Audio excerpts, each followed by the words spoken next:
Arifin wa tufaqqihuna biha fid din wa ala alihi wa sahbihi.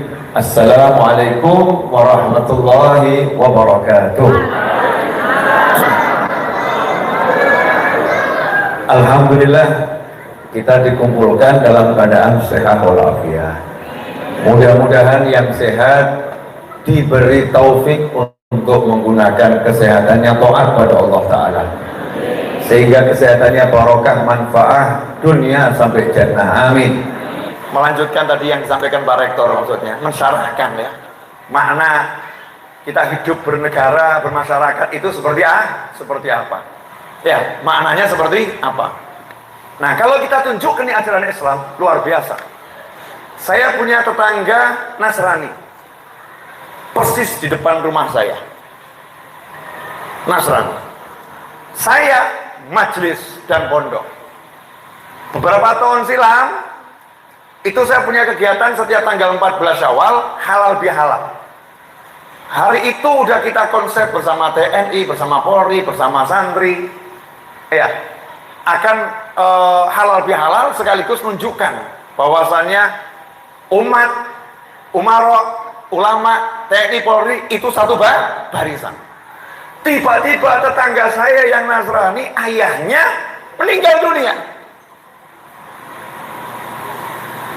Pusing saya. Pusingnya bagaimana? Gak mungkin saya buat acara majelis besar yang datang puluhan ribu orang, sementara tetangga saya berduka. Gak mungkin, itu bukan ajaran guru saya. Saya gak boleh bersenang-senang sementara di depan ada yang berduka.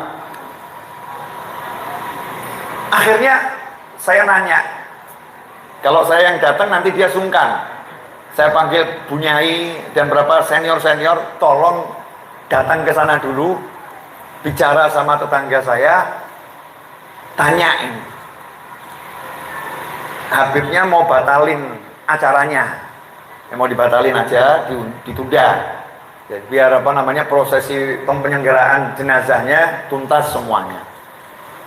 Saya akan singkirkan majelis saya karena ini hak tetangga luar biasa.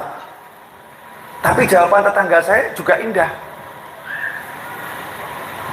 Makamnya akan kami buat singkat dan cepat. Acara Habibnya kan malam. Nah, acara doa kami yang biasa malam hari itu akan kami tunda saja. Dah, Habibnya biar lanjutkan, jangan ditunda, jangan dibatalkan, jangan di-cancel, lanjutkan. Loh, ini loh namanya hidup toleransi.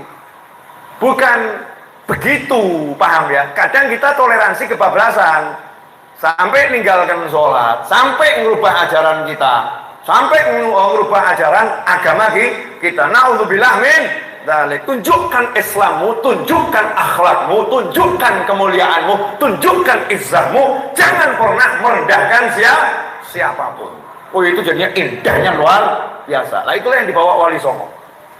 Makanya diterima, kemudian berubah. Yang tadinya nggak Islam jadi Muslim. Nah, sementara sekarang kalau kita orang mau masuk Islam, lihat kita mundur. Oh, Islam kok jorok ya? Oh, kitanya nggak jalankan ajaran Nabi SAW.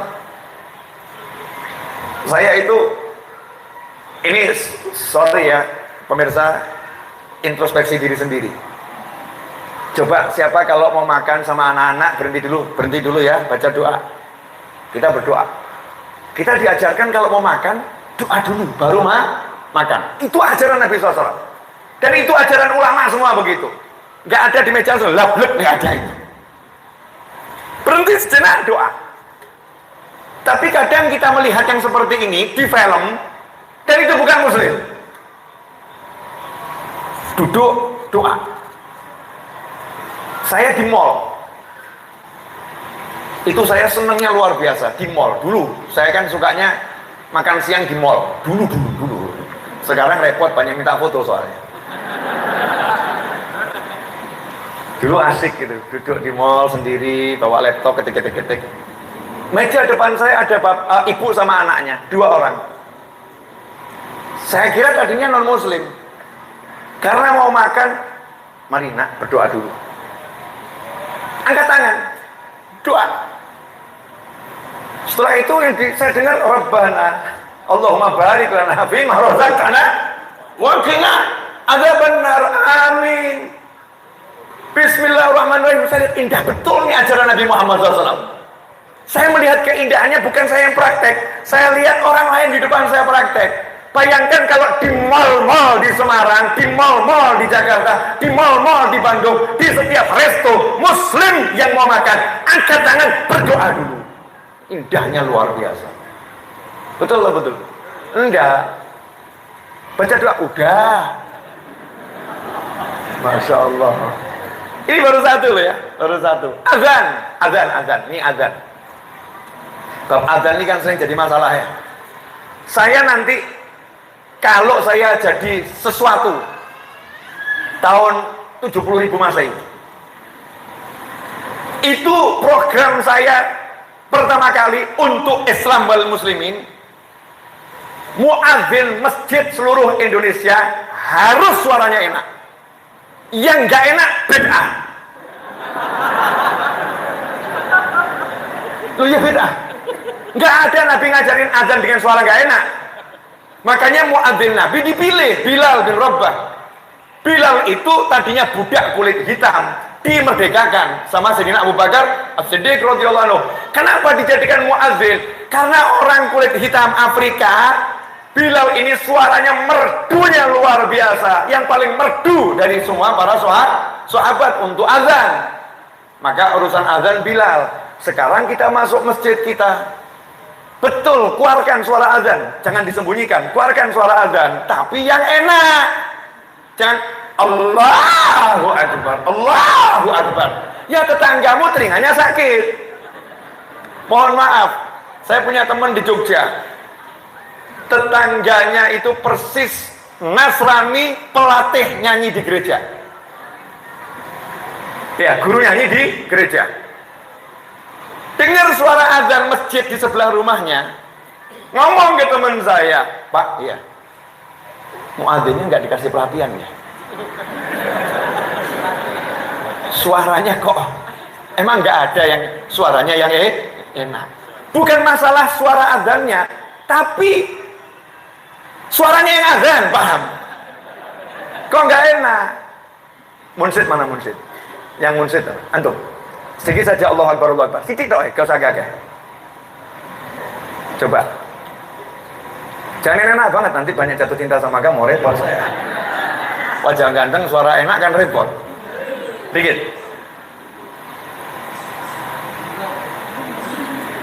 Tes, cek, shot. Ya udah itu. Allahu Akbar, Allahu Akbar. Gak cukup. Wajah ganteng, suara enak, betul kan? Repot, saya kalah saing nanti. Masya Allah.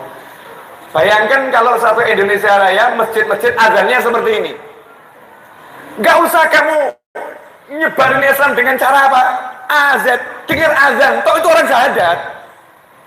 Nah dengan azannya model suara azan saya tadi, Allahu Akbar, Allahu Akbar. Suara saya kan jelek, ya saya sadar diri, Habib jangan jadi muadzin, meskipun antum Habib, jangan jadi muadzin.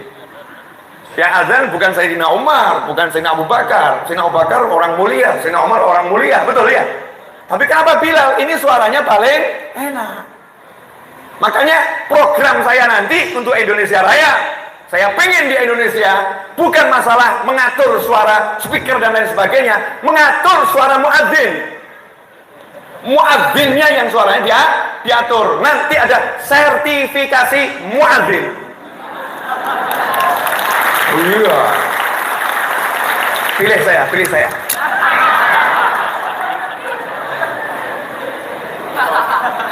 Paham. Mau saya jadi presiden repot gak enak. Baru jadi ustadz aja mau makan susah. Jadi presiden apalagi mau makan susah. Makanya saya bersyukur kalau ada saudara-saudara saya yang udah mau jadi presiden. Jazakumullah khairan. Terima kasih banyak sudah mewakili kami. Betul kan ya? Kita bisa nyantai. Kan yang kasihan yang jadi presiden, jadi pejabat itu kan Pak Lurah tuh kesian tuh. Ada Pak Lurah kan? Iya. Pak Lurah itu coba tanda tangan lurah, dicari masyarakat terus. Repot, masyarakatnya nggak tahu, lurahnya lagi istirahat. Pak Lurah kan butuh tanda tanganmu, harus tanda tangan lagi. Repot, baru lurah aja repot. Apalagi jadi presiden. Saya pengen tetap jadi ustadz aja. Enak jadi ustadz. Ya, karena jabatan unlimited. Jabatan presiden di limit 5 sampai 10 tahun. Betul ya? Kalau ustadz sampai akhirat tetap ustadz. Sudah meninggal masih disamperin. Betul kan ya? Assalamualaikum ustadz. Betul ini. Cari. Makanya saya mau cari yang pangkat paling tinggi. Ya. Alhamdulillah. Boleh dilanjut? Muadzin tadi ya. Nah ini loh, tunjukkan Islammu yang bagus. Masjid, Masya Allah. Sound system. Kalau lihat bioskop, cari soundnya yang bagus. TV di rumahnya surround 5,1 DTS yang bagus. Headset yang bagus. Speaker masjid yang murah. Mic masjid yang murah. Masya Allah. Jadi buat Allah yang murah, buat ibadah yang murah, bukan buat yang bagus. Siapa yang ngajarin begitu? Al-itqan fi kulli syai'. Ajarannya Nabi SAW. Kalau kamu mau buat sesuatu, buat yang terbaik. Sound system yang the best. Makanya saya nggak nanggung-nanggung, handphone yang terbaik. Iya nih, ini terbaik saat ini nih. Iya, sorry bro, sorry. Saya handphone yang nggak baik nggak mau saya pakai. Nah, saya karena handphone buat dakwah, jadi harus yang terbaik.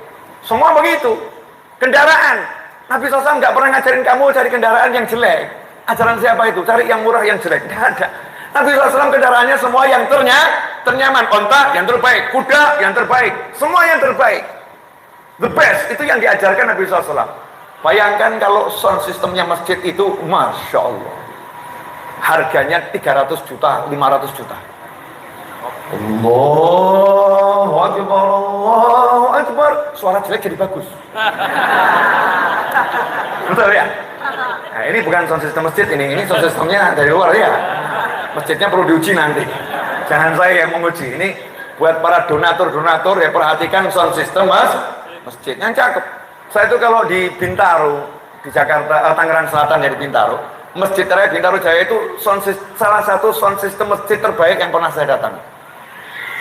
Ngomong nggak pengen mandek karena memang didengar di telinga juga enak, asyik ya Allah, asyik gitu, nikmat. Kadang kita masuk masjid yang buat pusing sound systemnya. Kita ngomong, yang ngomong aja nggak paham yang diomongkan apa, lagi yang dengar yang lain. Karena menggema gema semua. Sound system. Ini cara-cara yang diajarkan Nabi Muhammad SAW. Jadi kalau kita lihat seperti ini, Islam itu indah atau enggak indah? Indah. Nabi SAW ngajari masak. Ini ibu-ibu yang urusan masak ini. Ini bagian dapurnya, awas tuh. Paling banyak ditanya di akhirat nanti. Kalau masak, asapnya ke rumah tetangga, kamu nggak kasih tetanggamu, dolim. Rasain lu.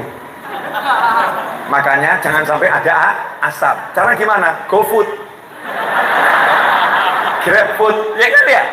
GoFood, GrabFood, cukup 2 jari, jempol 2 ini atau telunjuk selesai gitu. Oh dalil. Kata Habib Novel, nggak usah ngepul asapnya. Gimana? Pakai GrabFood, GoFood dan yang food lainnya aja. Selesai masalah. Artinya Rasul ngajarin, kalau kamu masak, pikirkan tetanggamu. Sampai urusan masakan aja, nggak suruh lihat agamanya loh. Pikirkan tetanggamu makan enggak ini tetangganya. Banyakin kuahnya. Kalau memang kamu nggak punya lauk yang banyak, minimal kuahnya yang banyak. Dan itu dulu diajarkan oleh leluhur Indonesia. Eyang-eyang putri jenengan, eyang-eyang kakung jenengan, Masya Allah. Goreng tempe, tetangganya dapat. Buat sambel, tetangganya dapat. Sehingga tiap hari itu menu di rumah ganti-ganti. Bukan karena masaknya ganti-ganti, antreannya banyak. Sini nganterin, muter satu kampung, gak ada habisnya. Indahnya luar biasa. Tambah dikit boleh? Saya habis ini lanjut nyetir ke Jakarta ini. Oh banyak memang nggak apa-apa. Makanya saya nanya nambah dikit boleh. Itu teknik diantara untuk mencuci otak para jamaah, saudara-saudara. Begitu jamaah bilang nggak apa-apa, berarti setuju saya ngomong sedikit. Ternyata mahasiswa pinter. Banyak nggak apa-apa, jangan sedikit, tapi saya maksa sedikit aja, jangan banyak. Boleh dilanjut? Ya, jadi kalau begitu Islam nggak pernah ya musuhin yang lain. Tapi Islam nggak mau diatur cara ibadahnya oleh orang lain, nggak bisa. Kita punya aturan sendiri, lakum dinukum waliyad, selesai. Nah, ini yang sedih itu, saya sedih betul itu. Kok jangankan dengan yang lain, dengan yang sama-sama Islam ini kita ini masih terkotak-kotak. Itu sholatnya pakai kunut nggak? Sholatnya nggak pakai kunut. Sholatnya pakai kunut. Kenapa nggak mikir yang nggak sholat siapa ya? Siapa yang nggak sholat? Gimana caranya kita ajak sholat? Kenapa nggak mikir gitu? Kamu pakai kunut, ayo ajarkan orang kunut, selesai kan ya? Yang nggak mau pakai kunut, ajarkan orang nggak usah kunut, terserah kamu. Kalau saya ngajarin orang kunut kan begitu. Tapi bukan ngajarin orang musuhin. Yang kunut bid'ah, yang nggak kunut nggak ikut sunnah, urut terus. Jadi sholat itu Allahu Akbar. Yang kunut begitu masuk rest area. Yang kunut masuk rest area, jadi imam. Itu ketika kunut riak. Biar tahu yang di belakang, saya suka kunut. Allahumma hdina fi man hadait. Coba didengarkan, ono sing ngamin kae. Hatinya rusak ini. Ini nggak ngadep Allah, ngadep manusia. Yang nggak kunut, biar tahu kalau saya nggak kunut. Jadi begitu suami Allahu liman hamidah, dipersingkat itu doanya ya. Langsung Allahu Akbar udah kunut. Nah, ngerti toh kamu nggak kunut? Rasain ikut aku. Kalau ada yang begini, dua-duanya ini nggak ada yang ngadep Allah ini. Ngadep siapa? Ngadep manusia. Ngeri atau nggak ngeri? Ngeri. Kita disuruh menghadap Allah Subhanahu wa ta'ala. Jelas semuanya? Terakhir tapi belum berakhir. Itu di atas kok khusuk semua, Masya Allah. Lagi pada update status ya? Ya, update status, live streaming dan lain sebagainya. Saya itu buat peraturan di Majelis Ar-Raudhah Solo, dan itu syarat kalau mau ngaji sama saya. Ya, mulai PPKM turun level 2 di Solo dan ila yaumil qiyamah. Di Majelis Ar-Raudhah itu, kalau Semarang kan level 1 ya. Nah, zona hijau Semarang. Level 1. Nah, itu peraturan saya, tidak boleh mengeluarkan handphone selama berada di majelis. Kalau ada perlu dengan handphone, silahkan di luar. Karena tempatnya handphone bukan untuk dikeluarkan di dalam majelis, tapi dikeluarkan di luar majelis. Kenapa seperti itu? Karena akhirnya banyak orang begitu buka handphone, tergoda, muncul WA-nya. Nggak konsen sama majelis, tapi konsen sama WA. Akhirnya sibuk chatting. Ini saya temukan ketika khutbah Jumat. Sholat Jumat nih banyak orang yang sibuk dengan handphone, jawabin WhatsApp di kala khutbah Jumat. Masya Allah. Ini bid'ah tingkat tinggi nih. Ngeri ya. Ada yang begitu. Yang ngeri lagi, buka Netflix di tengah majelis. Film baru apa ya? Kiainya ceramah, habibnya ceramah, ustadznya ceramah, dia searching drama Korea terbaru apa. Makanya saya buat aturan, tinggalkan handphonemu di dalam tas. Nanti kalau mau selesai majelis, Habib saya butuh untuk YouTube, jangan khawatir, subscribe channel YouTube Habib Novel Ali terus. Nah, tinggal nanti kamu download selesai. Karena udah ada semua di situ, gambarnya lebih bagus, pengambilan kameranya lebih banyak. Nanti kamu tunda semua itu selesai majelis, kembalikan majelis untuk ilmu. Habib saya dengar saya seperti ini, Habib saya bilang tak tiru, saya juga akan seperti itu. Maka Habib saya ngumumkan ke jamaahnya, pokoknya di majelis tidak boleh ada handphone dikeluarkan. Nggak tahu kelanjutannya, mungkin Habib saya kalau orang tua ngomongnya lebih pedes mungkin. Ya, saya kan anak muda kan lebih santun. Kualik. Sebetulnya ada kalimat yang saya sensor. Siapa yang keluarkan handphone di majelis saya keluarkan dari majelis. Maksudnya biar keluar di majelis gitu loh ya. Cuman bahasanya digalak titik. Kalau namanya lagi larangan kan harus kok tegas, keras gitu. Biar orang paham, oh serius ini. Habib Novel untuk yang satu ini saya serius. Karena banyak orang terganggu. Lagi khusyuk sebelahnya, tangannya gerak-gerak begini-begini. Akhirnya ilmunya hilang. Naudzubillah min dzalik. Kecuali yang bertugas. Nah, lain kalau yang ditugaskan, minta izin, Habib saya mau live streaming, saya mau ini izin. Nah, itu beda masalah. Boleh dilanjut? Nah, akhiran tapi belum terakhir. Saya belum minum teh dandang ini saudara-saudara. Termasuk kemungkaran yang pernah masuk di dalam majelis. Ini mohon maaf ya, saya pernah pengajian ceramah. Bener nih serius, kisah nyata dialami Habib Novel Al-Idrus. Disuguhin teh. Begitu mau saya minum, mundur saya. Akhirnya saya buat bahan ceramah sekalian. Karena gelasnya itu angker bir.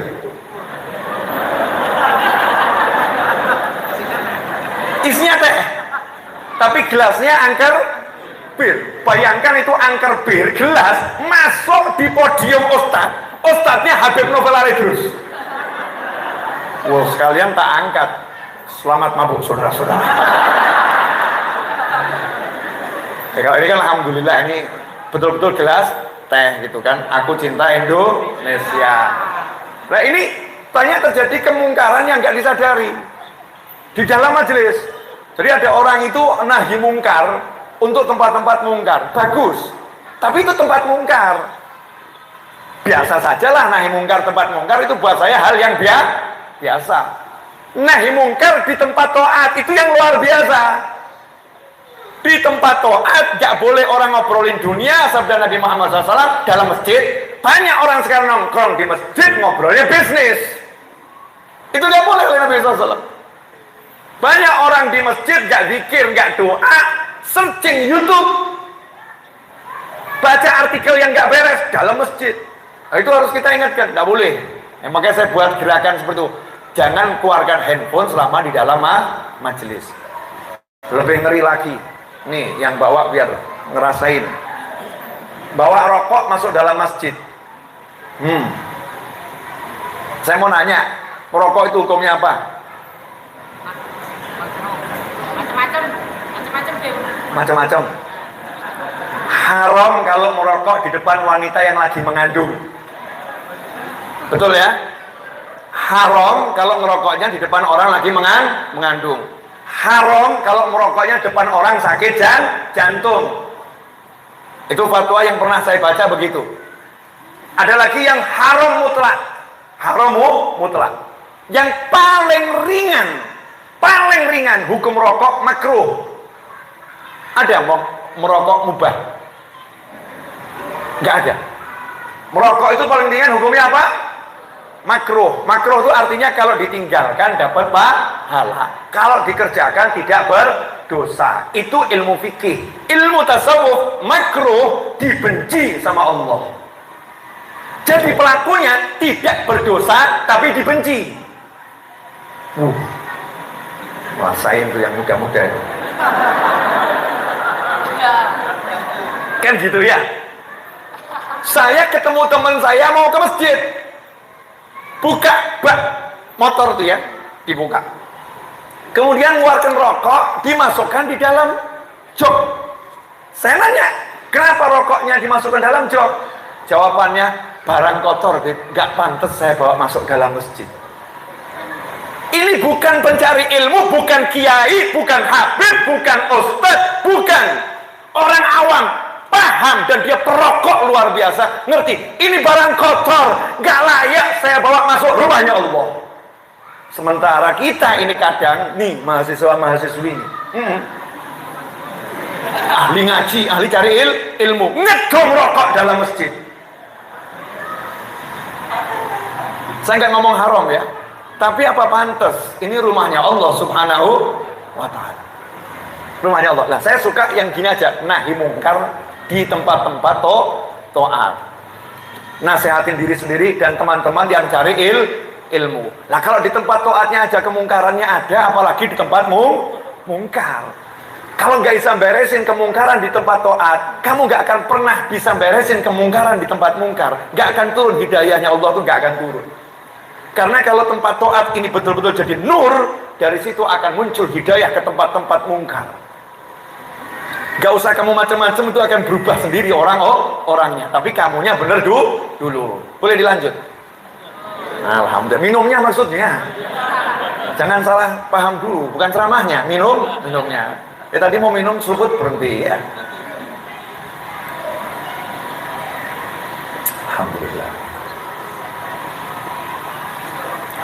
Jadi ngeri enggak kalau ada Habib ceramah gelasnya angker bir? Asli loh, ini saya alami sendiri loh ya. Habib Novel Al-Idrus ini ya. Disuguhin teh, ikhlas yang nyuguhin. Jadi karena panitianya bingung gitu kan ya. Kesian Habibnya butuh teh panas. Tapi nggak lihat gelasnya. Kan banyak gelas-gelas hadiah tuh ya, hadiah, bukan bekas mabuk, bukan, tapi hadiah-hadiah gratisan tuh loh. Makanya hati-hati sama yang gratisan. Cek dulu. Saya pernah sholat zuhur. Ini pengalaman Habib Novel Al-Idrus. Sholat zuhur, tahiyatul masjid dulu. Depan saya ada orang sholat zuhur, pakai kaos. Kaosnya belakangnya salib. Lu orang pakai salib terserah, tapi kalau muslim pakai salib masuk dalam masjid, kan anehnya luar. Dan itu di depan saya, jadi saya sholat nyawang.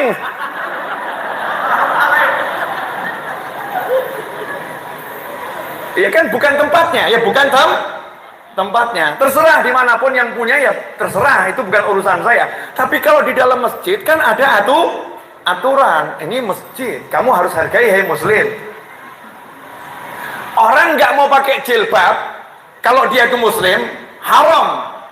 Muslim harus pakai jilbab, wajib hukumnya. Itu akidah Ahlussunnah wal Jamaah, mazhab Syafi'i dan 4 mazhab yang ada.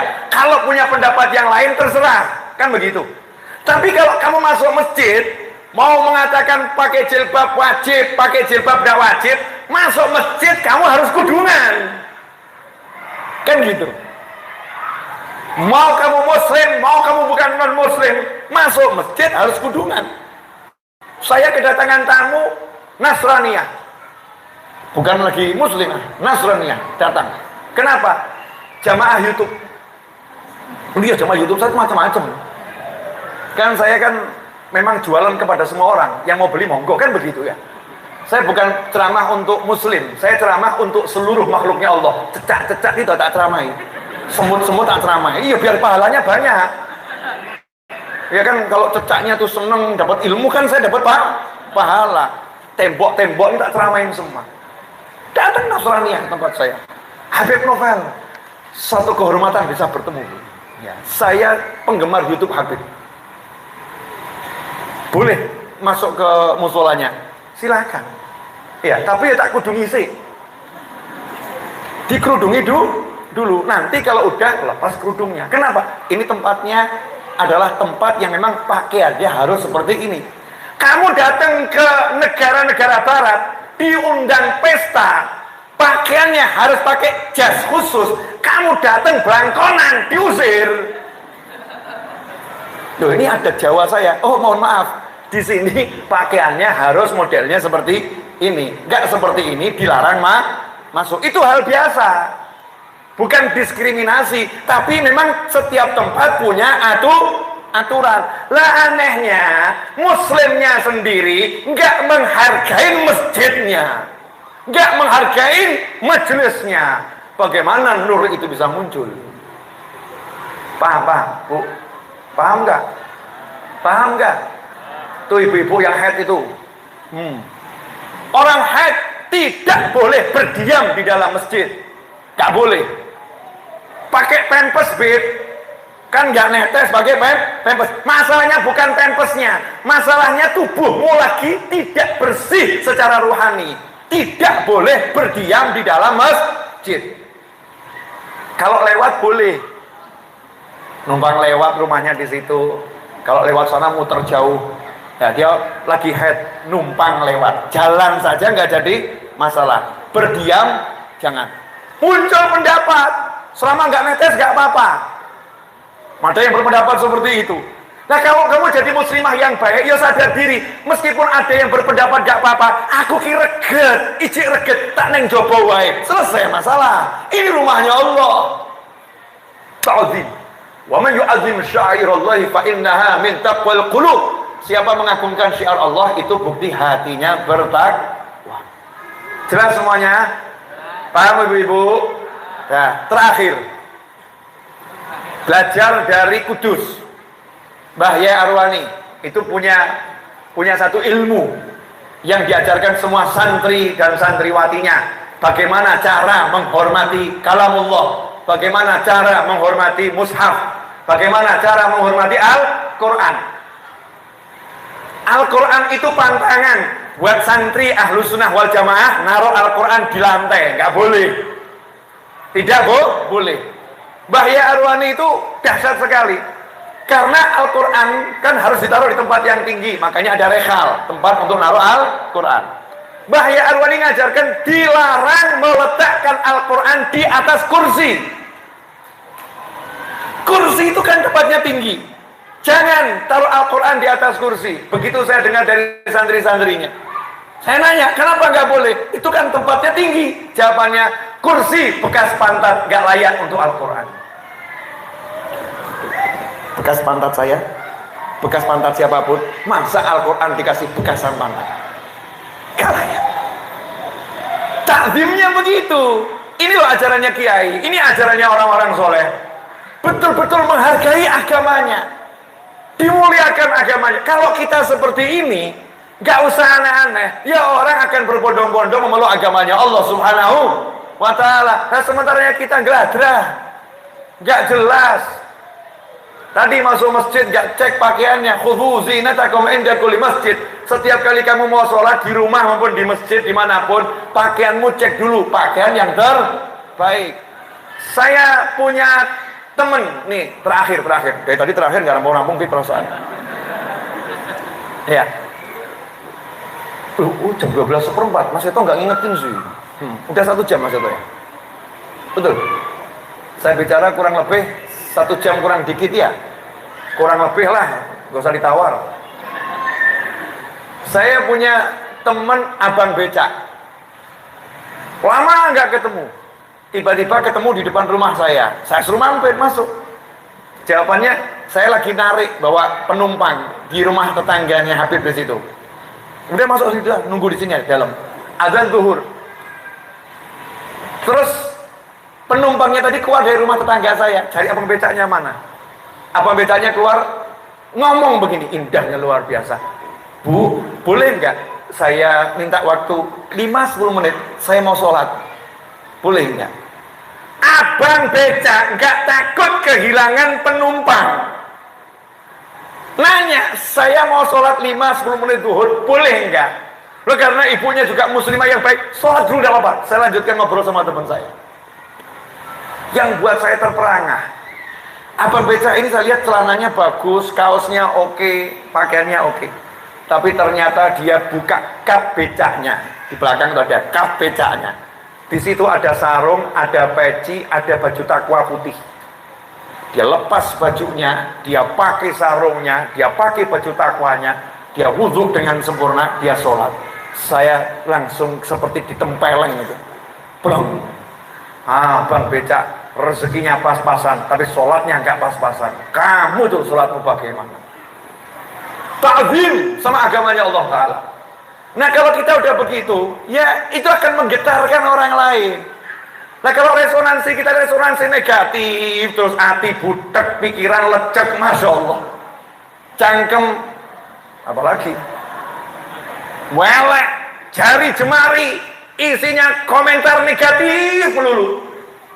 Jadi netizen yang tangannya membawakan neraka. Na'udzubillah min dzalik. Ghibah, namimah, musuhin orang, jelek-jelekin orang, bongkar aib. Ini tangan yang akan menyampaikannya ke neraka. Na'udzubillah min dzalik. Coba kalau tangannya dibuat muji orang, nutupin aib orang, doakan orang, muliakan orang dengan komentar-komentarnya. Indah Indonesiaku. Ya, akan indah. Hakadza walakum minkum. Mudah-mudahan berkah manfaat. Yang saya sampaikan hanya melanjutkan ceramah-ceramah sebelumnya. Ya, mudah-mudahan nyambung ya. Sama yang sebelumnya mudah-mudahan nyambung. Ya, temanya yaitu dalam hidup berbangsa dan bernegara ini kita sebagai muslim tunjukkan Islammu, tapi Islam yang betul-betul Islam, bukan hawa nafsumu. Ya, bukan hawa nafsumu yang rahmatan lil alamin. Hakadha, semoga bermanfaat. Kurang lebih mohon maaf.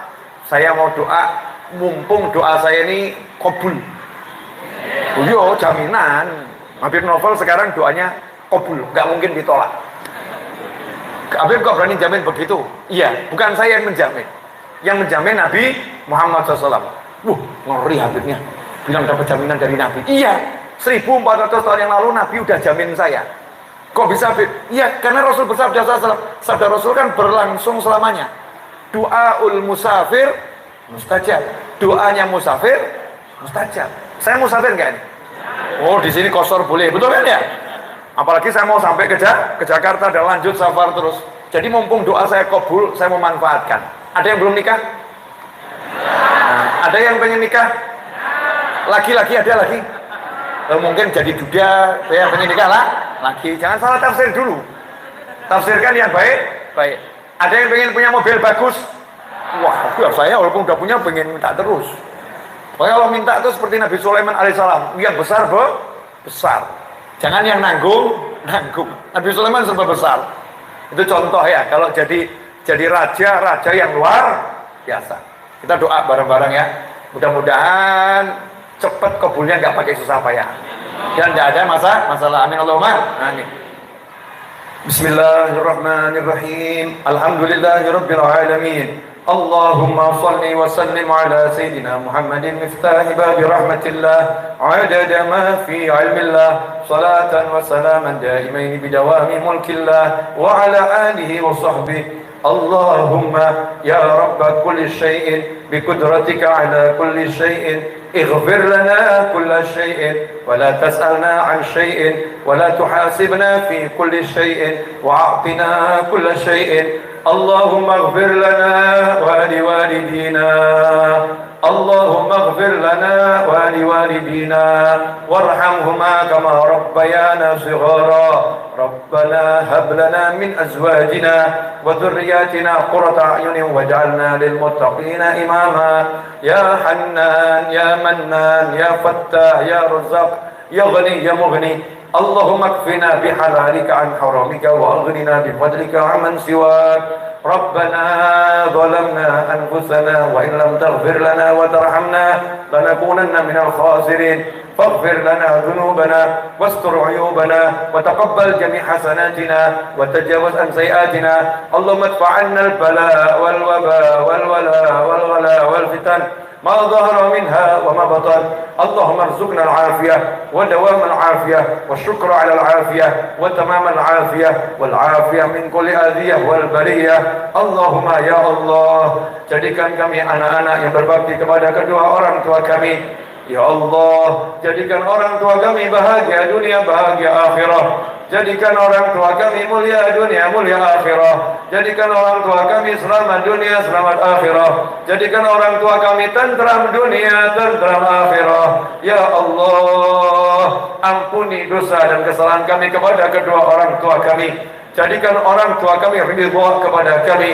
Jadikan orang tua kami ridha kepada kami. Ya Allah, jadikan anak keturunan kami ila yaumil qiyamah orang-orang yang beriman kepadamu dan kepada baginda Muhammad sallallahu alaihi wasallam. Jadikan anak keturunan kami soleh dan solihah. Jadikan anak keturunan kami selamat dunia, selamat akhirat. Mulia dunia, mulia akhirat. Tentram dunia, tentram akhirat. Bahagia dunia, bahagia akhirat. Ya arhamar rahimin, ya arhamar rahimin, ya arhamar rahimin. Jadikan semua yang hadir, yang mendengar, yang melihat, semuanya mendapatkan berkah dari majelis ini, ya Allah. Dan yang punya hajat dunia maupun akhirat yang Kau ridhai, ya Allah, wujudkan hajatnya dengan mudah, ya Allah. Wujudkan hajatnya dengan selamat, ya Allah. Wujudkan hajatnya tanpa susah payah, ya Allah. Wujudkan hajatnya dengan segera, ya Allah. Jadikan hajatnya penghantar menuju surga, ya Arhamar Rahimin. Ya Allah, yang ingin menikah berikanlah jodoh yang bisa bahagiakan dunia akhirat. berikan jodoh yang bisa bahagiakan dunia akhirah, pasangan hidup yang menenteramkan dunia akhirah. Ya Arhamar Rahimin, jadikanlah kami orang-orang yang bisa selalu bersyukur kepadamu ya Allah. Selamatkan kami dalam segala keadaan ya Arhamar Rahimin. Rabbana atina fid dunya hasanatan wa fil akhirati hasanatan wa qina adzabannar. Rabbana taqabbal minna innaka antas samiul alim wa tub alaina innaka antat tawwabur rahim. Birahmatika ya arhamar rahimin. Wassallallahu ala sayyidina wa maulana Muhammadin wa alihi wa sahbihi wasallam. Alhamdulillahi rabbil alamin ala hadiniyah wa ala kulli niyatin salihatin jamiatin nafi'ah wa ala ma nawah bi ali wa ila hadratin nabi sallallahu alaihi wasallam. Al-Fatihah.